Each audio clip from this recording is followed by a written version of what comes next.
दोस्तों बहुत बहुत स्वागत करता हूं आप सभी का।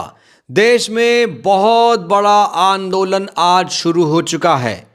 जनता सरकार से सवाल कर रही है, दोषियों को सजा दिलाने की मांग कर रही है। अब न्याय के लिए जनता को सड़क पर उतरकर संघर्ष करना पड़ रहा है। दोस्तों आज की ये अभी अभी की तस्वीरें मैं आपको दिखा रहा हूं। इस तस्वीर को देखकर आज डबल इंजन सरकार के होश फाख्ता हो गए। ये तस्वीर आई है उत्तराखंड की राजधानी देहरादून से, जहां पर आज पुष्कर धामी के घर को आंदोलनकारियों ने घेर लिया और कहा जा रहा है कि इसमें ज्यादातर महिलाएं थीं और बहुत सारे बीजेपी के भी नेता इस आंदोलन में शामिल हुए। बड़ी बात यह है कि यहां पर पुलिस ने दमनकारी नीति अपनाई है। दोस्तों सबसे पहले बिना देर किए आप इन तस्वीरों को देखिए।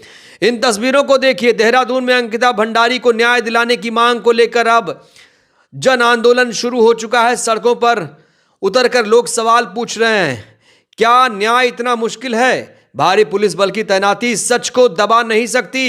ये लड़ाई सिर्फ अंकिता की नहीं, हर बेटी की सुरक्षा और सम्मान की है। जब तक दोषियों को सजा नहीं मिलेगी ये आवाज नहीं रुकेगी। अंकिता भंडारी भी हिंदू बेटी थी। उस हिंदू बेटी के लिए तमाम देश के जो रियल हिंदू हैं, जो अपने देश से प्यार करते हैं, जो किसी पार्टी विशेष के हिंदू नहीं हैं, इस देश के सच्चे हिंदू हैं, आज उन्होंने अंकिता भंडारी के लिए सड़क पर उतरकर जिस तरीके से आवाज उठाई, यकीनन भारतीय जनता पार्टी की आज उल्टी गिनती शुरू हो चुकी है।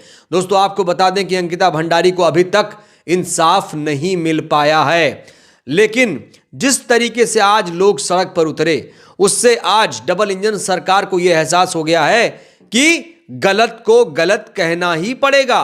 वहीं इस समय बीजेपी में इस्तीफों का दौर भी शुरू हो गया है। कई लोगों ने बीजेपी की नीतियों से तंग आकर इस्तीफा दे दिया है, क्योंकि साफ तौर से बीजेपी के नेता ही कह रहे हैं कि अंकिता भंडारी केस में डबल इंजन सरकार का रवैया सही नहीं है और पुष्कर धामी ने इस केस को सीरियसली नहीं लिया। इसीलिए उत्तराखंड में आंदोलन की शुरुआत हो चुकी है। जैसे ही लोग सड़कों पर उतरे, हर शहर गांव से लोग इस आंदोलन में जुड़ते चले गए। अंकिता भंडारी केस में जो वीआईपी का नाम सामने आ रहा है, उस वीआईपी के नाम का खुलासा नहीं हुआ। हालांकि कहा जा रहा है कि वो मोदी जी के बड़े प्रिय हैं, उनका नाम दुष्यंत है, ये बताया जा रहा है। लेकिन अभी तक बीजेपी ने इस पूरे मामले को लेकर कोई भी सख्ती नहीं दिखाई, इसलिए उसे आज सड़क पर उतरकर लोगों ने सबक सिखाया। कहा जा रहा है कि अगर अंकिता केस में हत्यारा वीआईपी है, दोषी वीआईपी है, तो उसको सख्त से सख्त सजा देनी चाहिए। दोस्तों इस आंदोलन के दौरान पुलिस पर भी कई सारे सवाल खड़े हुए। पुलिस ने यहां पर जनता का साथ नहीं दिया, बल्कि यहां पर दमनकारी नीति पुलिस ने अपनाई है। यहां पर भारी संख्या में पुलिस फोर्स को तैनात कर दिया गया। भारी संख्या में सरकार ने अपना बचाव करने के लिए, देश की जनता का दमन करने के लिए पुलिस को उतार दिया। बल्कि उनको बताना चाहिए कि इस पूरे मामले में क्या कुछ हुआ। लेकिन पुष्कर धामी सरकार इस पूरे मामले में मौन बैठी हुई है। पुष्कर धामी सरकार ने इस मामले में उतनी सक्रियता नहीं दिखाई जितनी उसको दिखानी चाहिए थी, और शायद इसीलिए जनता ने यह रिएक्ट किया है और यहां जेन जी भी सड़क पर उतरे हैं। खास बात यह है कि छोटे बड़े बुजुर्ग महिलाएं, हर कोई इस जन आंदोलन में आज शामिल हुआ। और आज जो संदेश दिया गया वो संदेश साफ है कि डबल इंजन सरकार जो कहती है वो नहीं करती है। डबल इंजन सरकार से लोगों का विश्वास भरोसा उठता जा रहा है। चाहे वो राजस्थान हो, चाहे वो उत्तर प्रदेश हो या मध्य प्रदेश हो, जहां पर जहरीला पानी पीने से कई लोगों की जान चली गई। दिल्ली में जहरीला हवा लेने से लोगों का दम घुट रहा है। लेकिन यह सरकार ना तो जिम्मेदारी ले रही है और ना कोई जवाबदेही तय कर रही है। ऊपर से अगर कोई सरकार से सवाल पूछता है तो उनके खिलाफ ही कार्रवाई शुरू हो जाती है। तो अब देश की आधी आबादी बीजेपी की नीतियों को लेकर जागरूक हो चुकी है। बिल्कुल बीजेपी एक्सपोज हो चुकी है।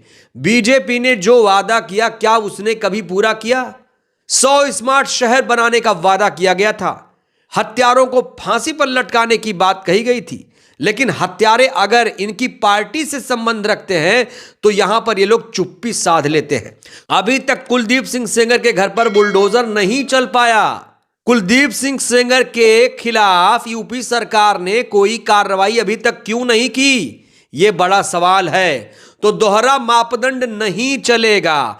हत्यारों को, रेपिस्टों को उसी नजर से देखना पड़ेगा। यह नहीं कि हमारी पार्टी से है तो उसको बचाएंगे, उसको भी वही सजा मिलनी चाहिए जैसे बाकी लोगों को सजा तुरंत मिल जाती है। तो देश का सिस्टम जिस तरीके से बनाया जा रहा है वो अपने देश के लिए घातक साबित हो सकता है। क्योंकि अगर इस तरह से परिभाषा गढ़ दी जाए कि अगर चोर हमारे पार्टी से संबंधित है, रेपिस्ट हमारे से संबंध रखता है, हत्यारा हमारी पार्टी से संबंध रखता है और उसमें भ्रष्टाचारी हमारी पार्टी से है, तो अगर इस तरह की परिभाषा बनाकर देश को चलाया जाएगा तो ये देश ऐसे नहीं चलेगा। ये देश कानून से चलेगा, संविधान से चलेगा। और संविधान के कानून में सब बराबर हैं। हत्यारा चाहे जिस पार्टी से संबंध रखता हो वो हत्यारा होता है, उसे वही सजा मिलनी चाहिए जो कानून के हिसाब से है। तो हमारे देश में कानून का राज है तो कानून का राज स्थापित भी होना चाहिए। यहां पुलिस राज नहीं है। यहां पर उत्तराखंड में जो लोग प्रदर्शन कर रहे हैं उन्होंने क्यों प्रदर्शन किया? हमारे देश में संविधान लागू है, लोकतंत्र है, सवाल पूछने का अधिकार है, प्रदर्शन करने का अधिकार है। आप ऐसा नहीं कर सकते कि कोई प्रदर्शन कर रहा है, सवाल पूछ रहा है तो उसके खिलाफ आप कार्रवाई कर देंगे। नेहा सिंह राठौर ने प्रधानमंत्री से सवाल पूछा तो उनके खिलाफ देशद्रोह का मुकदमा दर्ज कर दिया गया।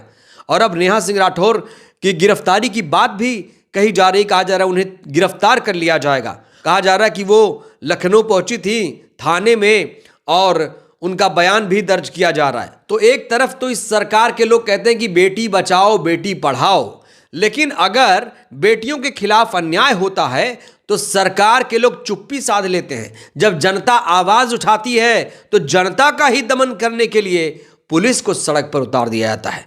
तो कुल मिलाकर आज जो आंदोलन प्रदर्शन हुआ उससे डबल इंजन सरकार की चूल्हे हिला दी जनता ने, और जनता ने बता दिया कि ये सरकार जो कर रही है गलत कर रही है। सरकार बिल्कुल पीड़ितों के साथ नहीं है, सरकार दोषियों के साथ खड़ी है। इसीलिए आज देश की जनता ने इस सरकार को सोचने पर मजबूर कर दिया कि अब ऐसा नहीं होने वाला है। यह देश संविधान से ही चलेगा, कानून के सामने सब बराबर है। बहरहाल दोस्तों, इस वीडियो में इतना ही। जिस तरीके से आज लोग सड़क पर उतरे, इन तस्वीरों को देखकर आप लोगों की क्या राय है? क्या लगता है अंकिता भंडारी को कब इंसाफ मिलेगा? डबल इंजन सरकार से आप लोग कितने संतुष्ट? राय दीजिएगा। धन्यवाद।